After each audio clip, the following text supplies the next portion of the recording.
Good afternoon, all of you. This is B.Ed Haryana, first year class, and paper number 1 is going on with me, childhood and growing up, and unit number 2, which we have started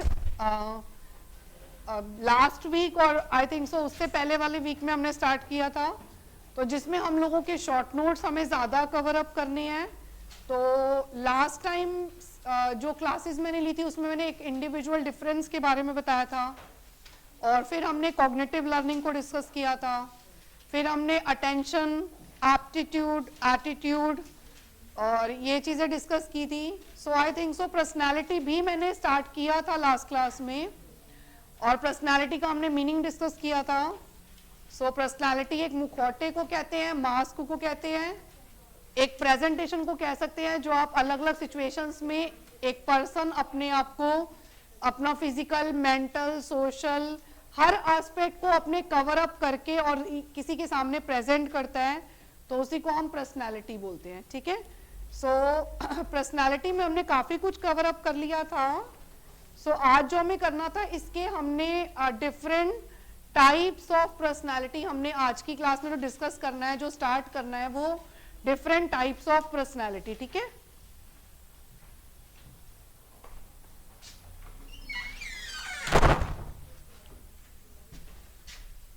so different types of personality. First of all page numbers मैं बता देती हूँ बेटा सब लोगों को. Voice clear नहीं है बेटा? वॉइस क्लियर आ रही है? बाकी बच्चे भी देखो, voice is clear, there is no problem. Audio, visual,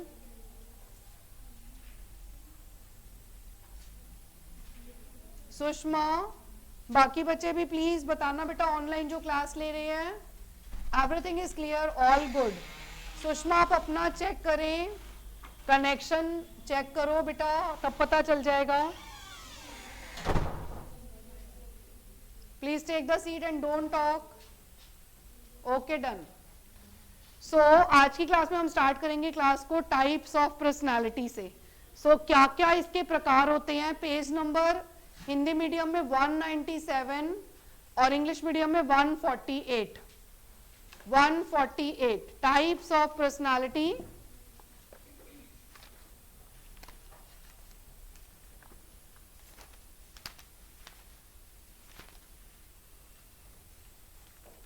yes, सबको मिल गया. सबसे पहले इसमें इन्होंने देखो दिया हुआ है, फर्स्ट ऑफ ऑल इन्होंने वैसे यूंग से स्टार्ट किया है, बट चलो ठीक है, यूंग से भी कर सकते हैं, इट्स ओके. सो सबसे पहला जो है, ये जंग भी लिखा हुआ होता है बुक्स में, और यूंग भी प्रोनाउंस करते हैं इनको. सो फर्स्ट जो डिफरेंशिएशन दिया हुआ है, वो यूंग के अनुसार पर्सनालिटी जो है बेटा, वो 3 टाइप्स की होती है. एक्सट्रोवर्ट, इंट्रोवर्ट और एम्बिवर्ट. एक्सट्रोवर्ट, इंट्रोवर्ट और एम्बिवर्ट. इन्होंने पर्सनालिटी के 3 टाइप्स बताए हैं. एक्सट्रोवर्ट बहिर्मुखी, इंट्रोवर्ट अंतर्मुखी और उभयनिष्ठ मतलब दोनों. एम्बिवर्ट थर्ड टाइप की पर्सनालिटी है, जिसमें हम दोनों टाइप्स का मिक्सचर बोल सकते हैं. तो देखो, जो इन्होंने पर्सनालिटी के टाइप्स बताए हैं, यूंग ने on the basis of social traits बताए हैं. आप ये बता सकते हैं सामाजिक गुणों के आधार पर. Please come in. Door close करो बेटा. तो हमें ना हर एक का ना बेस पता होना चाहिए कि किस आधार पर इन्होंने टाइप्स बताए हैं. तो इन्होंने जो टाइप्स बताए हैं वो सोशल ट्रेड्स के बेस पर बताए हैं, सामाजिक गुणों के आधार पर बताए हैं. तो सामाजिक गुणों के आधार पर इसका क्या मतलब हो जाता है, जैसे कि कोई व्यक्ति जो है वो समाज में बाहर की तरफ मतलब इंक्लिन्ड होता है, उसे दूसरों से मिलना जुलना, दूसरों के साथ उठना बैठना और ग्रुप्स और ये चीजें पसंद होती हैं. और कुछ होते हैं जो अकेले रहना, अपने आप से डिसाइड करना, दूसरों के साथ जल्दी से मिक्सअप ना होना, अपने डिसीजन के लिए भी दूसरों पर डिपेंडेंट ना रहना, अकेले रहकर काम करना, मतलब वो इस तरह से अपने मतलब डिसीजंस लेते हैं, या इस तरह की पर्सनालिटी वाले होते हैं. तो इन्होंने उसी आधार पर जिनका इंक्लिनेशन बाहर की तरफ होता है उन्हें एक्सट्रोवर्ट कहा जाता है, और जो इंक्लाइन टुवर्ड्स इनर अपने अंदर की तरफ जिनका इंक्लिनेशन झुकाव ज्यादा होता है उन्हें इंट्रोवर्ट कहते हैं। लेकिन ज्यादातर इन्होंने बोला कि हर व्यक्ति जो होता है ना पूरी तरह से एक्सट्रोवर्ट या पूरी तरह से इंट्रोवर्ट नहीं होता। कुछ सिचुएशंस में हम एक्सट्रोवर्ट होते हैं और कुछ सिचुएशंस में हम इंट्रोवर्ट हो जाते हैं। तो क्योंकि एक व्यक्ति पूरी तरह से एक्सट्रोवर्ट या इंट्रोवर्ट नहीं होता तो हम उसे एम्बीवर्ट की कैटेगरी में बता सकते हैं। सो is it clear?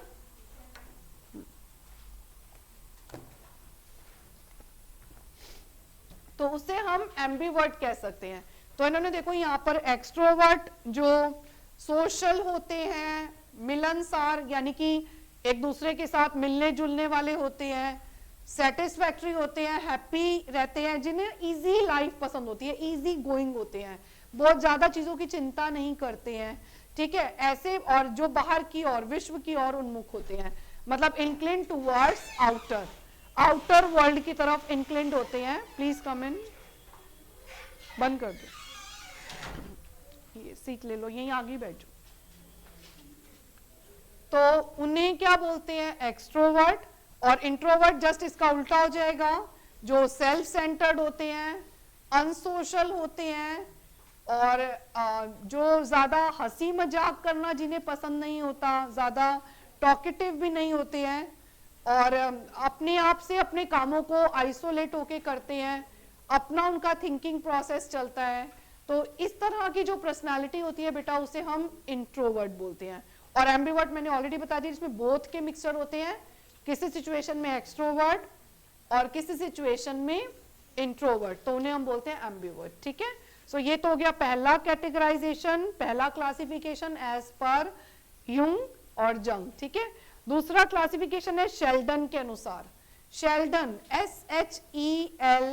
SHELDON, Sheldon ने on the basis of physical structure, Sheldon ने जो व्यक्तित्व को डिवाइड किया है, बांटा है, वो शारीरिक आकार के आधार पर डिवाइड किया है।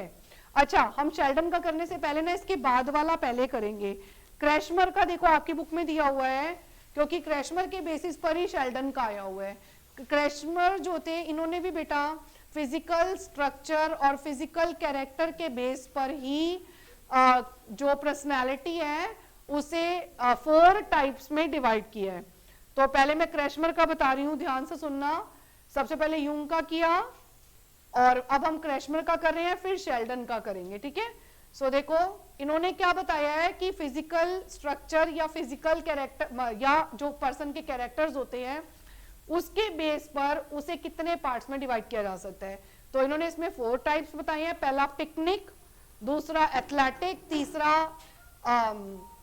ये तीसरा इन्होंने ना, एक मिनट रुको, ये जो थर्ड लिखा हुआ है ना हिंदी में एस्थलेटिक, ये गलत लिखा हुआ है, एस्थानिक है, एस्थानिक बोलते हैं इंग्लिश में। अगर मतलब हिंदी मीडियम में गलत लिखा है टर्म, इंग्लिश मीडियम में देख लेते हैं।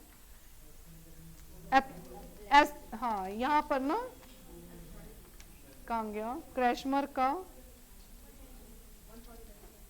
अच्छा हाँ जी, यहाँ पे यहाँ ठीक लिखा है, एस्थानिक हो गया। ठीक है, तो इन्होंने क्या क्या बताया है, पहले फर्स्ट पिकनिक, एथलेटिक और एस्थानिक।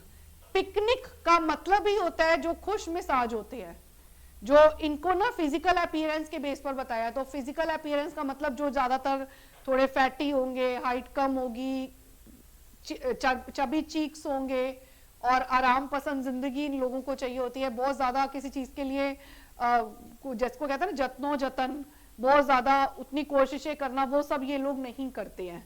ठीक है, तो ज्यादातर ये, और हाँ लेकिन ये साथ साथ सोशल क्वालिटीज भी इनमें होती हैं, मतलब लोगों से मिलना जुलना, उठना बैठना, ये सब इन्हें पसंद होता है। ठीक है, सो ये पिकनिक पर्सनालिटी बताई है। दूसरा जो जस्ट इसका अपोजिट है वो एस्थानिक होता है। जैसे उसमें उन्होंने बॉडी स्ट्रक्चर में मोटा और छोटा कहा, नाटा कहा, यहाँ पर थिन का है, और इतना थिन का है, इतना थिन का है कि बहुत पतला, बांस का डंडा, आप ऐसे कंपेयर कर सकते हो। मतलब बहुत जो जरूरत से ज्यादा मोटा हो वो पिकनिक में आएगा, जो जरूरत से ज्यादा पतला हो वो एस्थानिक में आएगा। और इसके अलावा आइसोलेट होके रहते हैं, वही सेल्फ सेंटर्ड होते हैं, भावुक होते हैं, और डे ड्रीमर्स होते हैं, उन्हें एकांत प्रिय है, अकेले रहना पसंद होता है। सो ये एस्थेनिक में आ गया। और इनके बीच में इन्होंने एक अच्छी सी कैटेगरी दी है जिसको एथलेटिक का नाम दिया है। एथलीट्स कौन होते हैं? जो नेचुरली फिट होते हैं, जो ना बहुत मोटे होते हैं ना बहुत पतले होते हैं, जिनके ब्रॉड शोल्डर्स होते हैं, हाइट अच्छी होती है, स्ट्रॉन्ग मसल्स होती हैं, तो और जो जीवन में हर सिचुएशन का जो टैकल करते हैं, उसका जो सामना करते हैं, वो एक प्लेयर की तरह करते हैं, तो वो आपका एथलेटिक में आ जाते हैं। Is it okay? समझ आया? अच्छा, इन्होंने ना एक फोर्थ टाइप और बताया, डिस्प्लास्टिक। सो ये जो डिस्प्लास्टिक है वो क्या होता है? जिसमें मिले जुले गुण आते हैं, जो मिक्सचर हो जाते हैं, उन्हें हम क्या बोल देंगे? डिस्प्लास्टिक। ठीक है, ये हो गया। Yes, combination of all three. अब इसके बाद आ जाते हैं बेटा शेल्डन।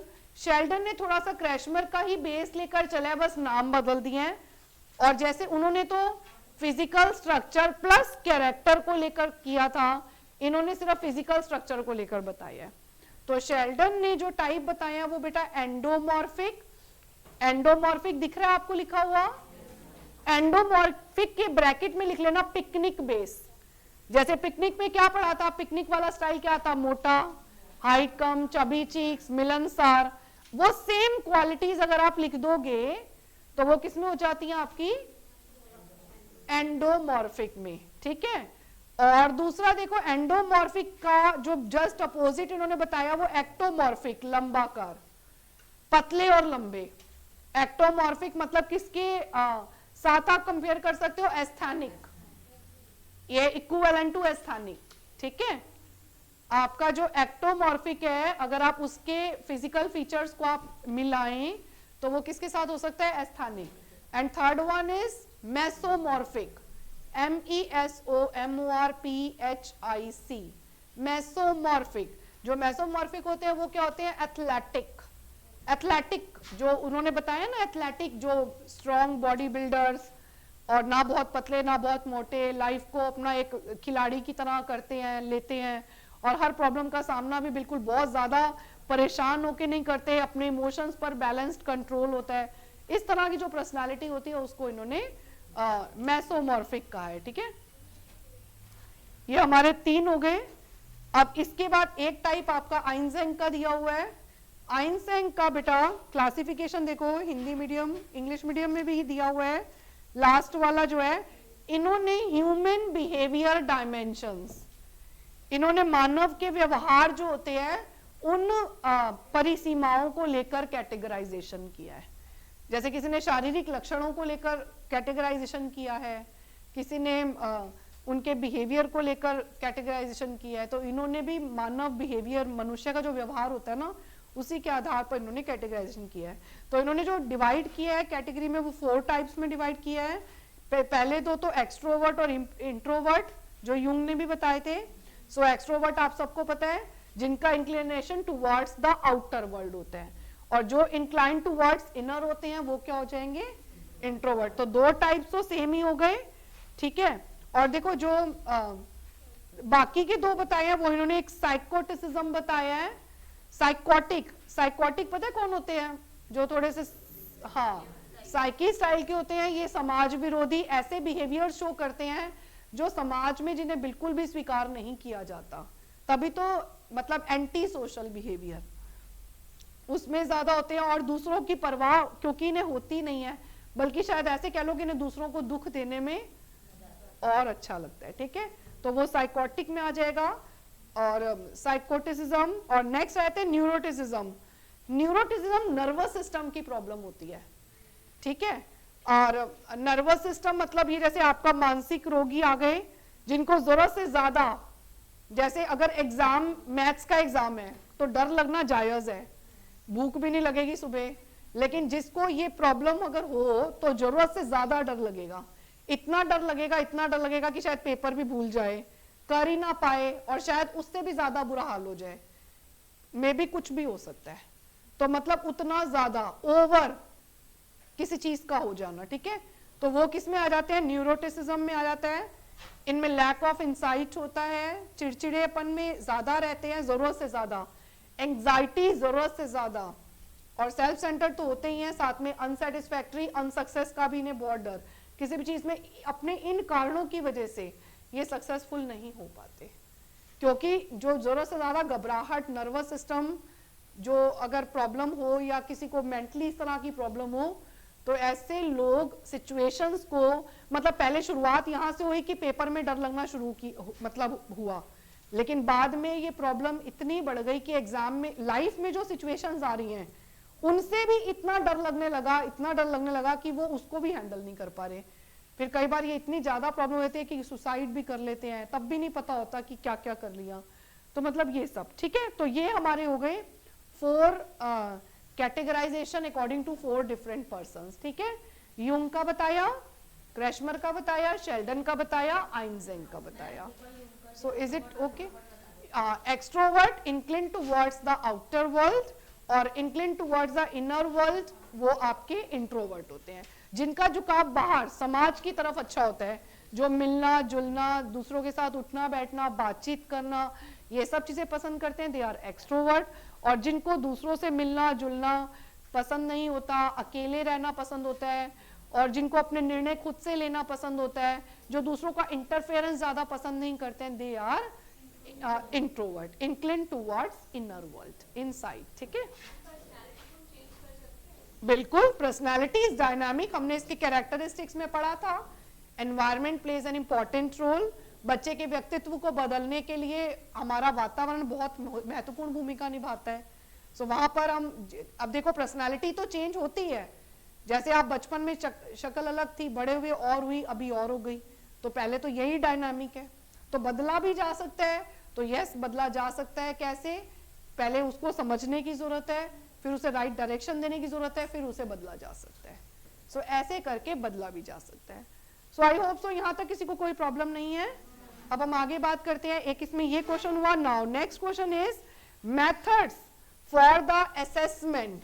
देखो आपके ना, आप अभी आगे अगर फर्दर स्टडीज करोगे तो शायद तब आपको पता चले, एक होता है असेसमेंट मेथड्स, हर चीज में होता है वो, जैसे इंटेलिजेंस चेक कर रहे हो, क्रिएटिविटी चेक कर रहे हो, पर्सनालिटी चेक कर रहे हो, वॉट एवर इट इज। एक होता है असेसमेंट, एक होता है इंटरवेंशंस। असेसमेंट में वो मेथड्स यूज किए जाते हैं जिसमें आप अबाउट द पर्सन कलेक्ट करते हो, डाटा इकट्ठा करते हो, इंफॉर्मेशन लेते हो उसके बारे में, वो होते हैं असेसमेंट के मेथड्स। और इंटरवेंशन होता है जहां पर आप सॉल्यूशन, जहां पर आप उसको, उसकी प्रॉब्लम का एक उपचार बता रहे हो, ट्रीटमेंट बता रहे हो, या एक हल बता रहे हो उसके सामने, वो इंटरवेंशंस होता है। पहली बात ये क्लियर हो गई।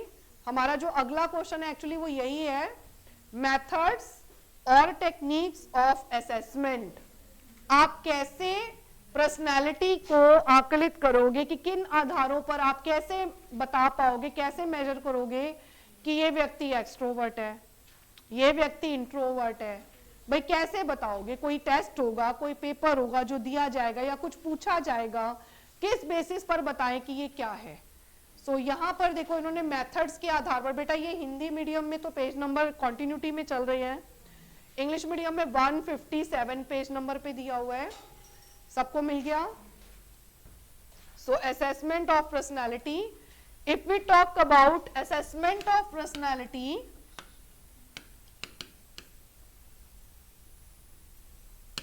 हम इसके मेथड्स को बेटा कितने पार्ट्स में डिवाइड करते हैं? 3। कितने पार्ट्स में डिवाइड करते हैं? 1 is subjective, 1 is objective, 1 is projective। व्यक्तिनिष्ठ विधियां, वस्तुनिष्ठ विधियां और प्रक्षेपित विधियां। कितने तरीके हो गए? 3, subjective, objective and projective. First of all talk about subjective. Subjective, subject की बात हो रही है। सब्जेक्ट मतलब समझते हो, वो व्यक्ति जिसकी आप पर्सनालिटी मेजर करना चाह रहे हो।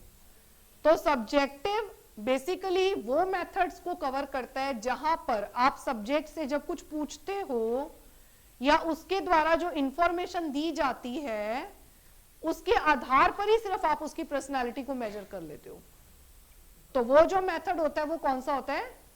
सब्जेक्टिव, जैसे मैंने बताया कि मुझे लोगों से मिलना जुलना पसंद है, मुझे सबसे बात करना अच्छा लगता है, तो ये कौन से मेथड में आ जाएगा, इसमें आ जाएगा, सब्जेक्टिव वालों में आ जाएगा।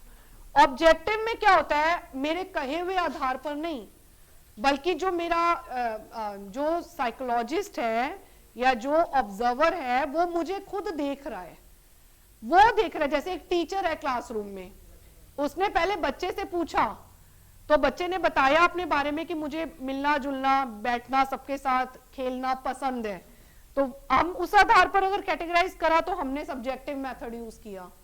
लेकिन अगर हमने बच्चे को ऑब्जर्व किया, हमने देखा, हमने उसके सामने सिचुएशंस रखी, जैसे मैंने उसको कहा कि आज तुम मिस्टर एक्स के साथ बैठोगे, तो कह रहा है yes I am happy, I am ready, वो खुश हो रहा है, वो सिचुएशन उसे अच्छी लग रही है, और उससे मैं देख रही हूँ कि खाली बोलता नहीं है, मतलब उसे पसंद भी है।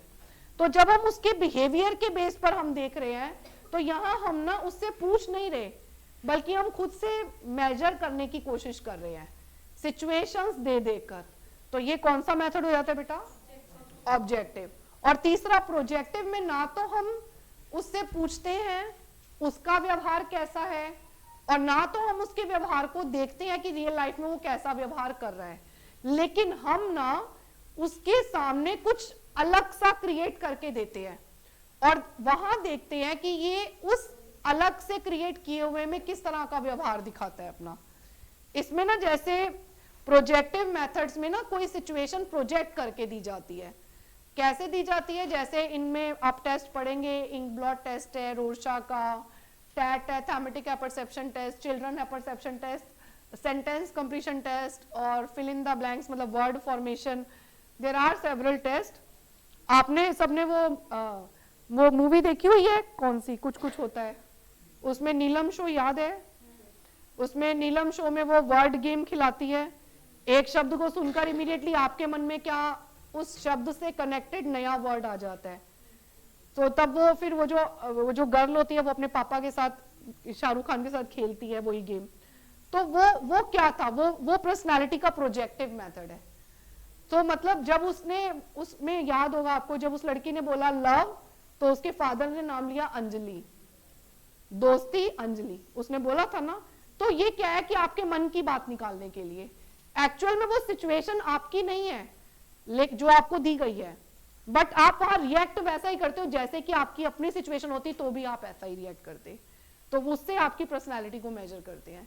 अब इसमें जैसे इंक ब्लॉट टेस्ट है, उसमें क्या करा गया है कि हरमन रोरशा का टेस्ट यूज किया जाता है। एक पिक्चर मतलब एक पेपर पे पिक्चर कोई दी जाती है अनस्ट्रक्चर्ड, और उस पिक्चर को लोगों को दिखाया जाता है, और जब लोग उसे देखते हैं तो अपने व्यूज उसके लिए बताते हैं।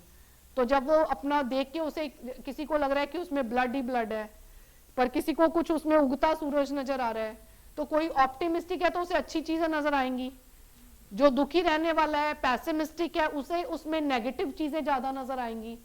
किसी को स्टोरी दी गई है, उसे एंड करने के लिए कहा गया है, तो कोई उसका एंड अच्छा करेगा, कोई उसका एंड, जो निराशावादी होगा वो बैड एंड करेगा, तो जो हंसमुख होगा वो उसका एंड अच्छा करेगा। तो इस तरह से करके पर्सनालिटी मेजर उस तरह से भी की जाती है। तो जब ऐसे अलग अलग नई आर्टिफिशियल सिचुएशंस देकर और वहां हमसे कुछ कहा जाता है जजमेंट के लिए, तो वो हमारा प्रोजेक्टिव मेथड में आ जाता है।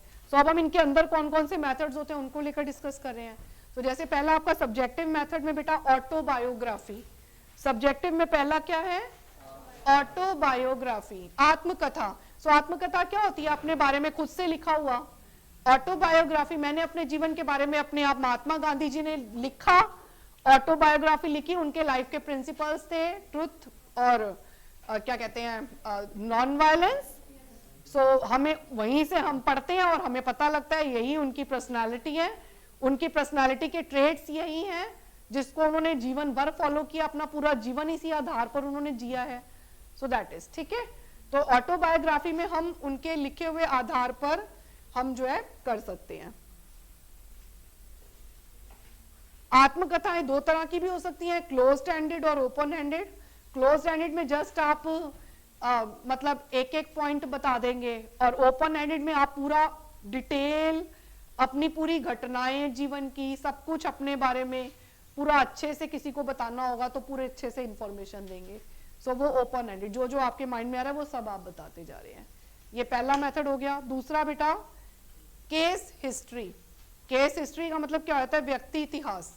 सो केस हिस्ट्री ज्यादातर ना बहुत डिटेल स्टडी करने के लिए इस मेथड का यूज किया जाता है, और तभी इसको केस कहा गया है।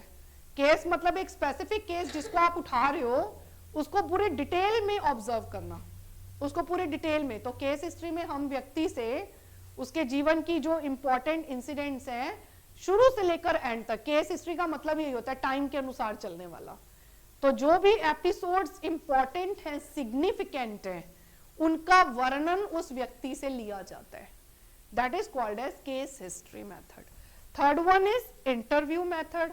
Interview you all know, interview is a type of interaction between two persons in which there is some purpose and they both talk to attain that purpose. It is purposive, है ना? एक उद्देश्य होता है जिसमें दो लोग होते हैं, एक इंटरव्यू लेने वाला इंटरव्यूअर और दूसरा इंटरव्यू देने वाला। और जब इंटरव्यू लिया जाता है, सवाल पूछता है एक व्यक्ति और दूसरा उसके जवाब देता चला जाता है। और वही रियल लाइफ में आप क्या क्या पसंद करते हो, कैसे कैसे करते हो, सवाल जनरल से स्टार्ट होते हैं और स्पेसिफिक तक चलते जाते हैं। और इस तरह से जो जो सवाल पूछ रहे हैं उसके आधार पर ही हम असेसमेंट कर रहे हैं, कलेक्शन ऑफ इंफॉर्मेशन कर रहे हैं, और उसके बेस पर व्यक्ति की पर्सनालिटी ट्रेट्स को लोकेट करके, रिकॉग्नाइज करके और उसे बताया जा रहा है। ठीक है, नेक्स्ट आ जाता है आपका questionnaire method. So questionnaire method is a type of list of questions, जिसमें क्या होते हैं, क्वेश्चंस लिखे हुए होते हैं, और वो क्वेश्चन पेपर जब एक टाइम पर बहुत सारे लोगों का हमें इंटरव्यू लेना हो या बहुत सारे लोगों के बारे में इंफॉर्मेशन कलेक्ट करनी हो, तो वहां मैं एक एक से नहीं पूछूंगी। अब जैसे यहाँ पूरी क्लास से मुझे एक ही बात पूछनी है मान लो, तो मैंने क्या किया, मैंने क्वेश्चनियर्स प्रिंट करा लिए और मैंने सबको एक साथ दे दिए, और आप सबने अपने अपने जवाब के अनुसार उस फॉर्म को फिलअप कर दिया।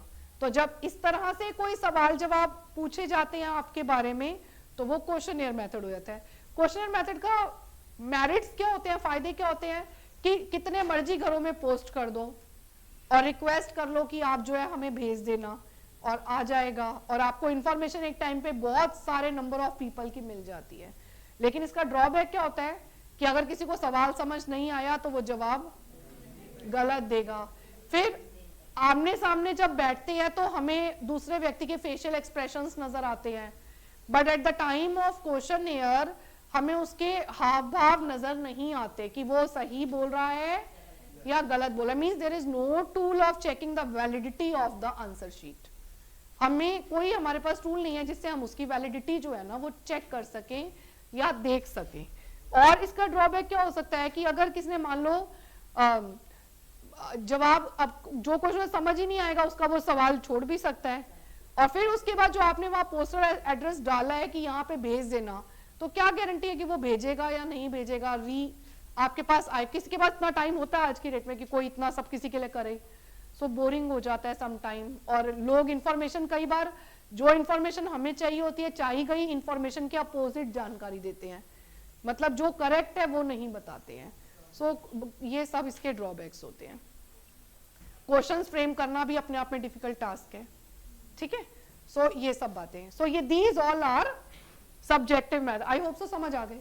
ऑब्जेक्टिव में हमने क्या बोला कि हम व्यक्ति को सिचुएशंस दे रहे हैं, उसे ऑब्जर्व कर रहे हैं। तो देखो पहला मेथड इसमें क्या आ जाता है, ऑब्जर्वेशन मेथड। अवलोकन विधि, निरीक्षण विधि जिसे आप बोलते हैं। जैसे एक अध्यापक घर, स्कूल में, क्लासरूम में बच्चों को ऑब्जर्व करते हैं, पेरेंट्स भी ऑब्जर्वर होते हैं, वे घर में बच्चों को ऑब्जर्व करते हैं, और इवन जो हम स्कूल में आजकल तो एक साइकोलॉजिस्ट, एक काउंसलर, ये कंपलसरी होते हैं, सो वे भी बच्चों को ऑब्जर्व करते हैं।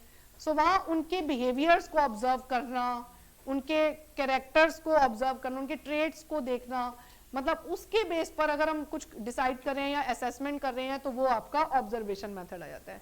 ऑब्जर्वेशन दो तरह का आपकी बुक में दिया है, वैसे इसके बहुत सारे टाइप्स होते हैं, बट यहाँ दो ही हैं तो दो ही करेंगे। अनकंट्रोल्ड और कंट्रोल्ड। कंट्रोल्ड ऑब्जर्वेशन वो होता है जहां पर सारी सिचुएशंस कंट्रोल्ड होती हैं, जैसे लेबोरेटरी, इतनी लाइट आएगी, शोर बिल्कुल नहीं आएगा, आपको यहाँ पे सामने बैठना है, 1 घंटे का टाइम दिया जाएगा, और आपसे ये सवाल पूछे जा रहे हैं, आपको उनके जवाब मतलब जवाब नहीं देने हैं, सिचुएशन दी जा रही है। जैसे सिचुएशन क्या दी जा रही है, सपोज मान लो एक सांप आपके कमरे में एंटर कर दिया, अब क्या बिहेवियर आपका उसको देखकर दिख रहा है, मतलब नजर आ रहा है, तो उससे ऑब्जर्व करके और देख रहे हैं। तो वहां सब कुछ क्या है, कंट्रोल्ड है। कुछ अब क्लासरूम की सिचुएशन है, ये भी कंट्रोल्ड ही है। यहाँ पे जो मैं ऑब्जर्व कर रही हूँ ये कंट्रोल्ड सिचुएशन में, आपको पता है कि यहाँ हमें बैड बिहेवियर नहीं करना।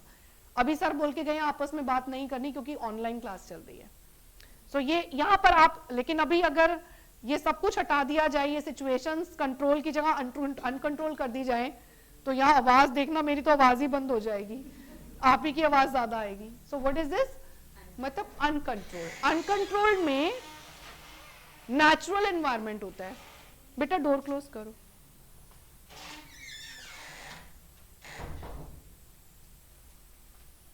अनकंट्रोल्ड में नेचुरल एनवायरनमेंट होता है, उसे हम नेचुरलिस्टिक ऑब्जर्वेशन भी कहते हैं।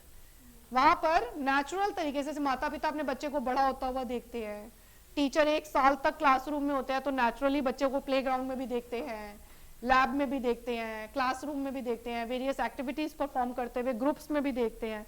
This is natural observation. समझ में आ गया? आगे नेक्स्ट आ जाता है हमारा सिचुएशनल टेस्ट। सिचुएशनल टेस्ट क्या होते हैं, जहां पर एक पर्टिकुलर सिचुएशन अराइज कर दी जाती है सामने और उस सिचुएशन में आपका व्यवहार देखा जाता है। कोई बात नहीं, और दिए में तो और भी बता देंगे, कोई बात नहीं। पेज नंबर बताना बेटा। कोई बात नहीं, इतने भी कर लोगे ना तो भी बहुत है, कोई वो कुछ वो नहीं है। हाँ हाँ, पार्टिसिपेंट और नॉन पार्टिसिपेंट में होता है। पार्टिसिपेंट ऑब्जर्वेशन होता है जहां पर आप,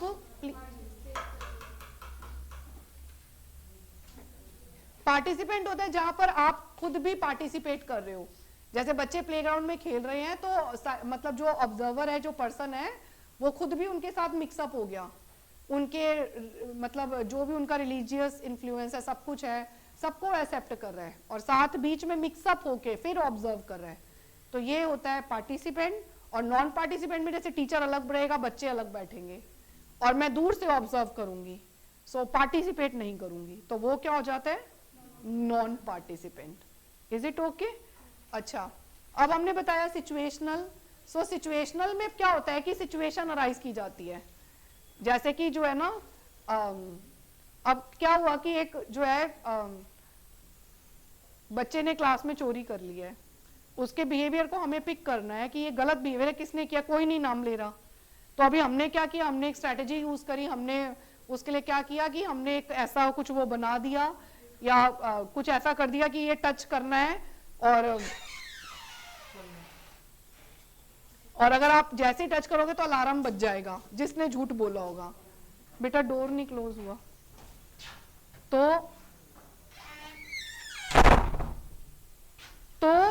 हमने क्या किया कि जो टच करेगा अलार्म बज जाएगा।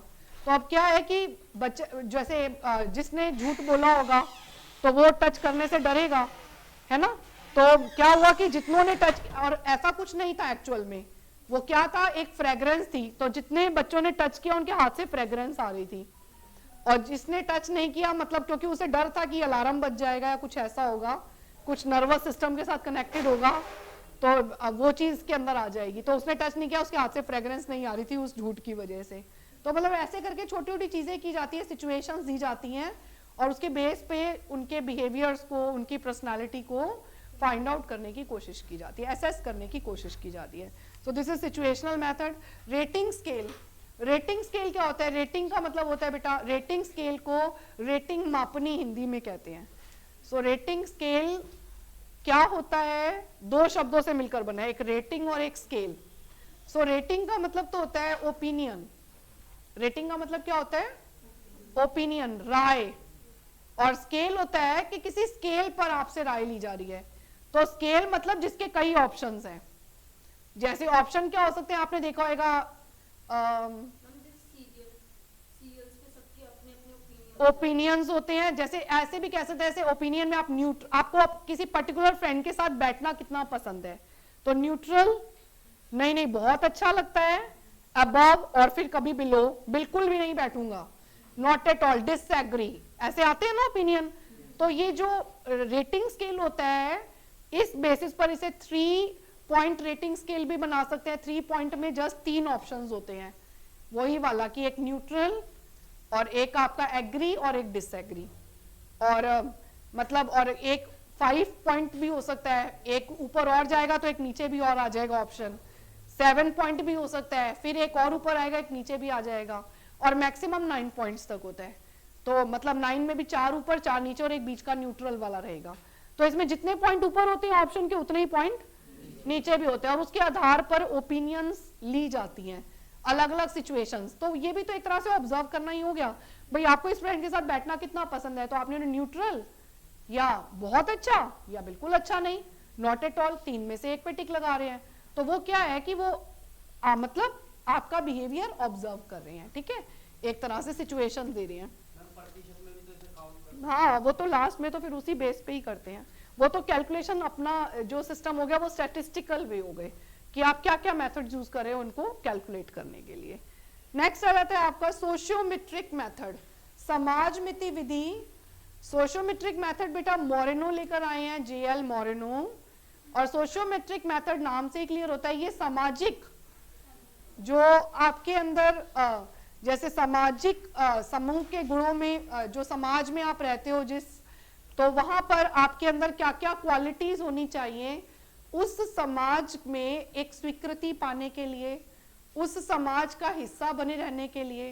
तो कई लोग ये जानना चाहते हैं कि मेरा कोई फ्रेंड क्यों नहीं बनता, बेटा बंद कर देना, मेरा सब मजाक क्यों उड़ाते रहते हैं। तो लोग इस तरह की चीजें जानना चाहते हैं, तो तब उनके लिए कौन सा टेस्ट यूज किया जा सकता है, सोशियोमेट्रिक मेथड, ठीक है। सो जैसे यहाँ पे सवाल भी इसी तरह के होते हैं, जैसे आप किन 2 मित्रों के साथ ज्यादा बैठना पसंद करेंगे, आप किन 2 मित्रों के साथ खेलना पसंद करेंगे, पिकनिक पर जाना, मतलब ऐसे ऐसे सवाल इसमें पूछे जाते हैं, ठीक है। तो ये आपका सोशियोमेट्रिक हो गया। And last one is personality inventory, व्यक्तित्व परिसूची। पर्सनालिटी इन्वेंट्री में क्या होता है, इन्वेंट्री में ही ना अलग अलग वो होते हैं, कैटेगरीज होती हैं, जिसी के बेस पर उसे एक इन्वेंट्री कह दिया जाता है। तो अलग अलग कैटेगरीज होती हैं जिसके आधार पर पर्सनालिटी को मेजर किया जाता है, और फिर उससे उसकी पर्सनालिटी व्यक्ति की बता दी जाती है। सो ये आपका हो गया सारे कौन से methods, objective methods. Now last come on the projective method. Projective method में आपका आ जाता है, फर्स्ट वन इज रोरशा का इंक ब्लॉट टेस्ट, रोरशा का इंक ब्लॉट टेस्ट।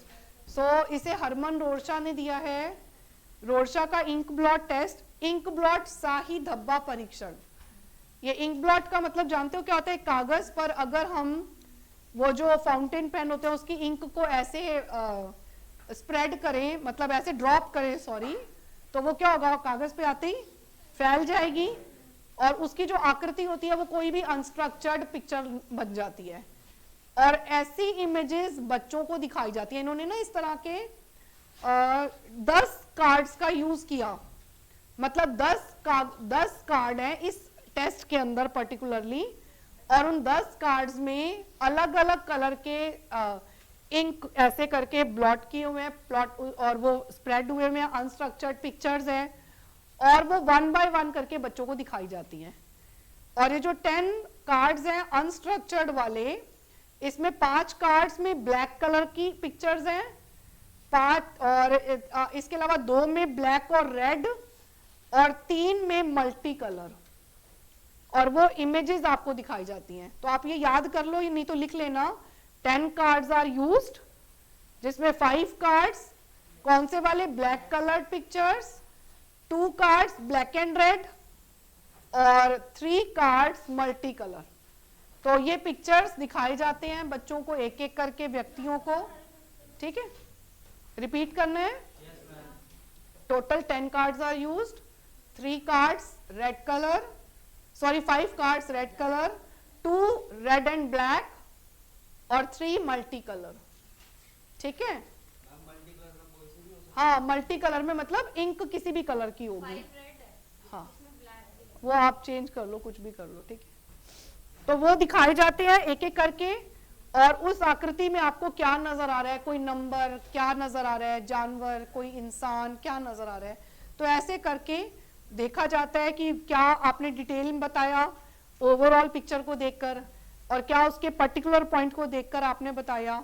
तो देखो यहाँ इंटरप्रिटेशन दिया हुआ है इन्होंने टेस्ट का, किस तरह से इंटरप्रेट किया जाता है। जैसे कंटेंट के बेस पर आपने उसमें किस कंटेंट को पिक किया, जानवर, मनुष्य, आपने उस इमेज में क्या देखा, वो कंटेंट हो गया। दूसरा टाइम, रिएक्शन टाइम आपने कितना लिया, कितने समय में आपने उसे पूरा किया, वो टाइम हो जाता है। और लोकेशन, लोकेशन का मतलब उसका लोकेशन वाला पार्ट या तो ओवरऑल हो सकता है या एक पर्टिकुलर स्पेसिफिक पॉइंट होता है। जैसे किसी आकृति में ना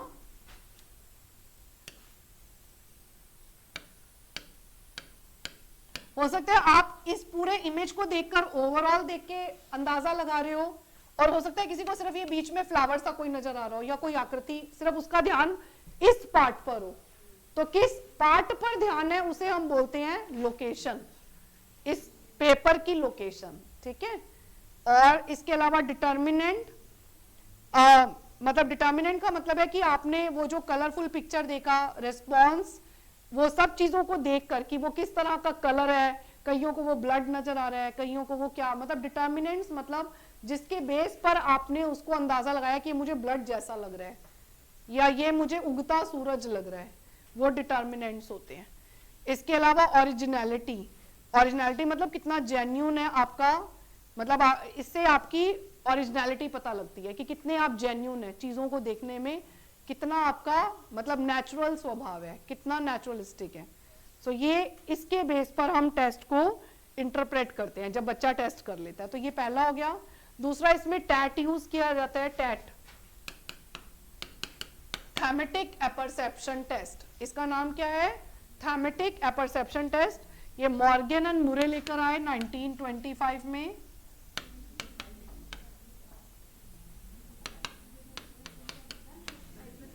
वो ठीक कर लो, 25 है। मॉर्गन एंड मुरे लेकर आए। इसमें ना बेटा 30 पिक्चर्स यूज की जाती हैं। उसमें 10 कार्ड्स थे ना, इसमें कितने पिक्चर्स हैं, 30 पिक्चर्स है, जिसमें 10 males 10 females 10 both, 10 males 10 females और 10 बोथ। और सेम वही चीज एक एक करके पिक्चर दिखाई जाती है। अच्छा, इसमें इन्होंने टाइम कुछ शो किया है, 1 मिनट के लिए दिखाई जाएगी पिक्चर और 3 मिनट के लिए उस पर कहानी लिखने के लिए टाइम दिया जाता है, 3 मिनट का, ठीक है। हाँ, 1 मिनट के लिए विजुअलाइजेशन भी, फिर आपके अंदर ऑप्टिमिस्टिक थॉट है, आप कहानी दे रहे हैं ना, कितना आपने उसको देखा, विजुअलाइज किया, तो उसके बेस पर, ठीक है, पर्सनालिटी को मेजर करते हैं। समझ आ गया। 1 मिनट कार्ड दिखाया जाएगा और 3 मिनट कहानी, स्टोरी लिखने के लिए कहा जाता है। सो इसमें भी वही स्टोरी, मतलब आपने हीरो किसे बताया, क्या जरूरत है, और उसका आपने इंटरप्रिटेशन, परिणाम स्टोरी का एंड क्या दिया, उसके बेस पर पर्सनालिटी को मेजर करते हैं। Now next one is CAT. अगला टेस्ट कौन सा है, children apperception test. So CAT जो है ये किसने दिया है, डॉक्टर बैलेक ने दिया है। बात नहीं बेटा, डॉक्टर बैलेक ने दिया है ये वाला। और इसमें भी 10 कार्ड्स हैं। ये ना ये स्पेसिफिकली बच्चों के लिए बनाया गया, क्योंकि वो बड़ों के लिए था तो इमेजेस कभी कभी चेंज भी होती हैं बड़ों को दिखाने के लिए, बट बच्चों के लिए ना, जैसे उन्हें जंगल, जानवर, पेड़ पौधे, तितलियां, ये चीजें पसंद होती हैं, तो उनके टेस्ट में स्पेसिफिकली इन चीजों को इंक्लूड करने के लिए उनके लिए टेस्ट ही अलग रख दिया गया। तो उस टेस्ट का नाम, जैसे स्कूल लेवल पर जो बच्चों के ज्यादा टेस्ट यूज होते हैं, वो ये कैट वाला यूज होता है। ये इनकी एज भी है 3 से 11 साल, 3 से 11 साल के बच्चों को ये वाले टेस्ट दिए जाते हैं। और इसमें कितने कार्ड्स होते हैं बेटा, 10 कार्ड्स होते हैं, और उसमें एनिमल्स वगैरह के पिक्चर्स होते हैं, और वही सेम चीज उनको दिखाए जाते हैं, स्टोरी लिखने के लिए कहा जाता है। इससे बच्चे के ना इंटरेस्ट समझ में आते हैं कि कोई बच्चा जैसे उस स्टोरी में किस तरह की क्रिएट कर रहा है स्टोरी, जैसे लड़ाई, मारधाड़, हिंसा ज्यादा शो कर रहा है, मतलब उसको अपनी लाइफ में लड़ाई झगड़ा ज्यादा पसंद है, कोई सॉफ्टनेस दिखा रहा है, हैप्पीनेस दिखा रहा है, मतलब उसे हैप्पी रहना, सॉफ्ट है वो नेचर वाइज, ये चीजें हमें समझ में आती हैं। सो यहाँ पर इस तरह से 3 से 14 साल के बच्चों के लिए, और 10 कार्ड्स वो भी एनिमल्स वाले, जंगल वाले, वो एक एक करके बच्चों को दिखाए जाते हैं। अगला आ जाता है सेंटेंस कंप्लीशन टेस्ट। अगला क्या है? सेंटेंस कंप्लीशन में क्या होता है, आपको एक सेंटेंस इनकम्प्लीट दे दिया जाता है, जैसे if I would be doctor, complete. तो ये क्या है, एक तरह से आपके अंदर जो बात होती है ना वो बाहर निकलती है। इमेजिनेशन आपको एक अलग सिचुएशन देते हैं, तो आपको जैसे if I would be a prime minister, तो मैं क्या कर दूंगा, मतलब एक सेंटेंस में बताना है, ठीक है। तो सेंटेंस कंप्लीशन। ऐसे ही आ जाता है बेटा वर्ड एसोसिएशन। ऐसे ही टेस्ट क्या आते हैं, शब्द साहचर्य, ये वाक्य पूर्ति है, ये शब्द साहचर्य है। सो वर्ड एसोसिएशन में आपको नाम से ही, जैसे मैंने अभी पिक्चर का ही एग्जांपल दिया था, एक शब्द को सुनते ही आपके मन में कौन सा पहला वर्ड आता है, इमीडिएटली, ना टाइम नहीं लेना होता, इमीडिएटली जो भी शब्द आपके मन में आते हैं आपको बोलना होता है। तो ये आपका वर्ड एसोसिएशन टेस्ट होता है। ऐसे फ्री एसोसिएशन, उसमें फ्रीली एसोसिएट करने के लिए कहा जाता है चीजों को। और फीचर्स ऑफ हैंड राइटिंग, ये सब तो इन्होंने वैसे कॉमन विशेषताएं दे दी हैं, मेथड नहीं है। स्टोरी टेलिंग मेथड होता है, स्टोरी कंप्लीशन मेथड होता है। इसके अलावा आप इसमें जो मेथड का नाम दे सकते हो, एक कौन सा दे सकते हो, स्टोरी कंप्लीशन। अब जैसे वहां पे सेंटेंस कंप्लीशन था, यहाँ पे स्टोरी कंप्लीशन है। कहानी आधी दे देंगे और उसका एंड करने के लिए आपको कहेंगे क्लाइमैक्स आपको लिखना है। तो ये तो बच्चों को ना क्रिएटिविटी डेवलप करने के लिए भी ये टेस्ट दिए जाते हैं क्लासरूम में, तो और उनकी पर्सनालिटी को भी देखने के लिए ये टेस्ट यूज किया जाता है। तो अब जो बच्चा ऑप्टिमिस्टिक है वो कहानी का एंड अच्छा करेगा, जो पैसिमिस्टिक है वो उसमें दुख तकलीफें एंड तक भर के रखेगा, हैप्पी एंडिंग होने ही नहीं देगा, ठीक है। तो ये चीजें जिससे हम पर्सनालिटीज मेजर करते हैं। सो आई होप सो ये समझ आ गया आप लोगों को। सो दिस ऑल अबाउट, ये हमने जितने भी शॉर्ट नोट्स एक रिलेटेड चल रहे थे ना, aptitude, attitude, attention, personality, cognitive behaviour, cognitive learning, sensation, perception और इंडिविजुअल डिफरेंस, सो ये सब हमने कवर अप कर लिया। अब दूसरा इसमें जो पार्ट आ गई, ये वैल्यूज वाला स्टार्ट हो जाता है, value and their development. English medium में 177 values and their development. Psychodrama भी उसी तरह का होता है बेटा, subject has to do something in a specific situation. एक पर्टिकुलर सिचुएशन में सब्जेक्ट को कुछ करने के लिए कहा जाता है, तो वो साइकोड्रामा हो जाता है, ठीक है। अगला आ जाता है वैल्यू एंड देयर डेवलपमेंट, मूल्य और उनका विकास। So first of all there is a need to understand value. हमारे लिए सारी दुनिया में हर चीज की वैल्यूज नहीं होती, लेकिन हर चीज की कुछ ना कुछ वैल्यू जरूर होती है। किसी चीज की वैल्यू ज्यादा होती है, किसी चीज की वैल्यू कम होती है। और वैल्यू का मतलब क्या होता है, किसी चीज को इंपॉर्टेंस देना, किसी चीज को सिग्निफिकेंट समझना, that is called as value. हर पर्सन के लिए चीजों की अलग अलग वैल्यूज होती हैं। यहाँ हम जो वैल्यूज की बात कर रहे हैं उसका मतलब तो वही है, लेकिन हम जब वैल्यूज की बात करते हैं तो वैल्यूज को नॉर्म्स के साथ हम ज्यादा पढ़ते हैं। सो वैल्यूज और नॉर्म्स में क्या डिफरेंस होता है। सो वैल्यूज इंडिविजुअली होती हैं, हर व्यक्ति कोई, मतलब मेरे लिए कुछ और इंपॉर्टेंट होगा, लेकिन आप सबके लिए कुछ और अलग अलग इंपॉर्टेंट होगा। तो values individual, person to person, हर व्यक्ति की अलग अलग होती हैं। बट जो नॉर्म्स होते हैं दैट आर कॉमन, जो ग्रुप्स के होते हैं, उन्हीं वैल्यूज को अगर कंबाइन कर दिया जाए तो वो नॉर्म्स बन जाते हैं। और जो नॉर्म्स होते हैं वो एक्सेप्टेबल वो पॉइंट्स होते हैं जिसे पूरी सोसाइटी में हर कोई एक्सेप्ट करता है, तो उन्हें हम नॉर्म्स को डिफाइन, उससे हम नॉर्म्स को डिफाइन करते हैं। सो इतना समझ में आया।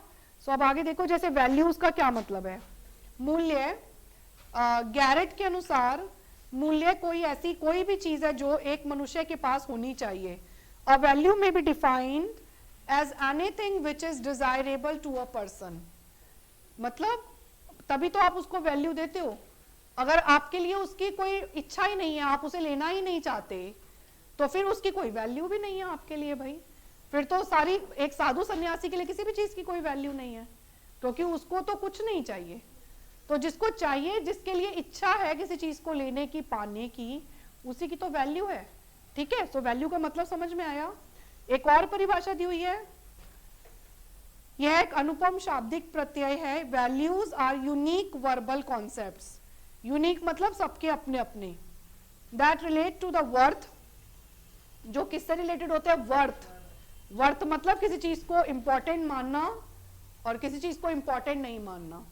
ठीक है, मेरे लिए तो धन दौलत पैसे की वैल्यू शून्य है, तो ये क्या हो गया? इसकी वर्थ नहीं है, तो वैल्यू खत्म कर दी हमने। ठीक है, given to a specific kind of object, acts और कंडीशंस बाय इंडिविजुअल्स और ग्रुप्स।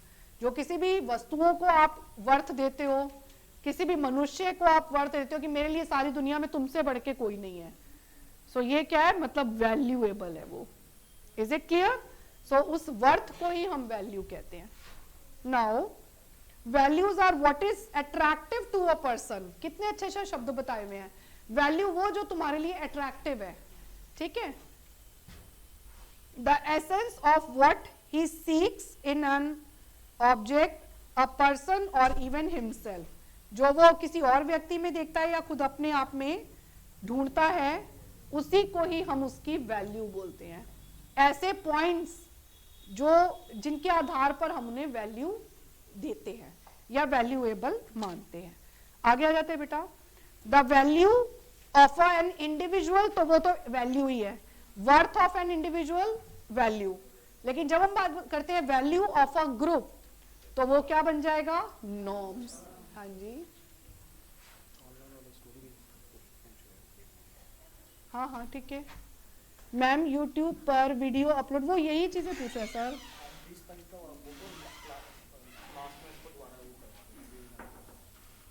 अच्छा ठीक है बेटा, जो 28 फरवरी वाला वीडियो है वो देख लेंगे बाद में, वो अभी बाद में अपलोड हो जाएगा। डिलीट हो गया? अच्छा ठीक है, बस वो, और कोई क्वारीज तो कोई नहीं है, बाकी तो समझ में आ रहा है। वो यही पूछते हैं खाली, वो जो पिछली क्लास रह गई है।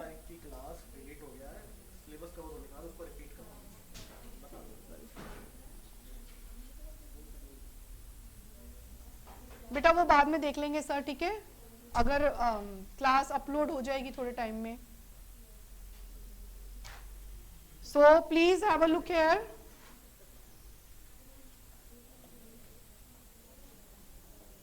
वैल्यूज और नॉर्म्स में डिफरेंस समझ में आया? मैं खुद ही आउट ऑफ ट्रैक हो गई थी एकदम। सो वैल्यूज और नॉर्म्स का डिफरेंस समझ में आया क्या होता है? सो वैल्यूज वो जो एक स्पेसिफिक वर्थ जो आप किसी व्यक्ति, वस्तु या सिचुएशन को देते हो, सो वो वैल्यू होता है। ठीक है, और नॉर्म्स होते हैं value of the group, called as norms. ठीक है, सो अब देखो आगे इन्होंने कुछ पॉइंट्स भी बताए हैं वैल्यू को समझाने के लिए। मूल्य वह है जो किसी व्यक्ति के लिए वांछनीय है, desirable. Values are those which are desirable to a person. दूसरा बताया मूल्य व्यक्ति के जीवन को अर्थपूर्ण बनाते हैं, क्योंकि उसी की वजह से तो आप चीजों को इंपॉर्टेंस देखो ना। सन्यासी के लिए कोई भी चीज कुछ भी नहीं है काम की, उसके लिए सब मिट्टी है। लेकिन हम अपने, और हम कोई चीज को पाना चाहते हैं, वो हमारे लिए वैल्यूएबल होती है, तो हम उसके लिए उतना ही स्ट्रगल करते हैं। हमारे जीवन को मायने मिलते हैं, मीनिंगफुल बनाती हैं वैल्यूज। आप अभी बीएड कर रहे हो, you all want government job, आप सब इसीलिए कर रहे हो, और इसीलिए आप सीटेट का एग्जाम दोगे, आगे DSSB का एग्जाम दोगे। आपकी लाइफ को एक मीनिंग मिल गया है, और उस मीनिंग के लिए ही आप, उसको पाने के लिए ही आप कोशिशें कर रहे हो। सो उसी के लिए बीएड की वैल्यू है। Is it okay? नेक्स्ट आता है किसी चीज के प्रति व्यक्ति का आकर्षण, attraction towards any object or anything, it's again called as value। इसे भी वैल्यू कहते हैं। आप मार्केट जाते हैं और छोटे बच्चे तो बहुत, ये भी पसंद है लेके दो, मतलब क्यों पसंद है भाई? क्योंकि अट्रैक्ट, मतलब उसका कुछ ऐसा अट्रैक्शन होता है, उसका रंग रूप, उसकी कोई क्वालिटी, जो उसे आवाज, कुछ ना कुछ ऐसा जो उसे अट्रैक्ट कर रहा होता है। सो वो वैल्यू। ठीक है, नेक्स्ट आगे आता है मूल्यों के आधार पर हर व्यक्ति में अंतर दिखाई देता है, क्योंकि इंडिविजुअल डिफरेंट एग्जिस्ट। किसी के लिए एक चीज की वैल्यू ज्यादा होती है, किसी के लिए कम होती है। और मूल्य समाज के लिए मूलभूत होते हैं, क्योंकि हर व्यक्ति को इन मूल्यों को, मतलब ऐसे मूल्य जिन्हें हम तो स्वीकार करते हैं बट दूसरे नहीं करते, तो हमें उन दायरों को समझते हुए मूल्यों को भी सिलेक्ट करना होता है मतलब तभी वो नॉर्म्स की बात की जाती है। ठीक है, आगे नेक्स्ट आता है शैक्षिक प्रक्रिया में संलिप्त होते हैं। मतलब क्यों? क्योंकि एजुकेशनल प्रोसेस से रिलेटेड होते हैं। हर जो वैल्यूज इंसान की फ्रेम होती हैं, वास्तविक मूल्य जो जीवन के प्रति हमारे बनते हैं, उसमें शिक्षा बहुत महत्वपूर्ण भूमिका निभाती है। एक व्यक्ति को उच्च बनाने में, उच्च मूल्यों का निर्माण करने में, नहीं तो वहीं पे ही लगे रहे नीचे लोअर लेवल पर ही, ये भी चाहिए वो भी चाहिए वो भी चाहिए, बेपैंदे के लोटे, जो मिल गया वो हमारा और जो नहीं मिला तो कोई बात नहीं, वो चीज। लेकिन उद्देश्य निर्धारित तो कहाँ पे होगा? शिक्षा द्वारा होगा कि ये चाहिए तो इसे अटेन करके ही आगे स्टेप बढ़ाएंगे। तो वो आपका वैल्यू, मतलब वहाँ एजुकेशन आपको हेल्प करती है। किसी समूह के मूल्यों को ही मानक कहा जाता है, ये हमने ऑलरेडी पढ़ लिया बेटा। ये मैंने एक कॉन्सेप्ट और बताया, एक मैंने आपको आज पर्सनालिटी के टाइप्स बताए और एक उसके मेजर्स बताए, मतलब मेथड्स बताए, और तीसरा वैल्यूज क्या होती हैं and how they differ from norms, ये मैंने आपको एक्सप्लेन करा। ठीक है, bye all of you, I hope so समझ आया बेटा आज की क्लास। Bye bye.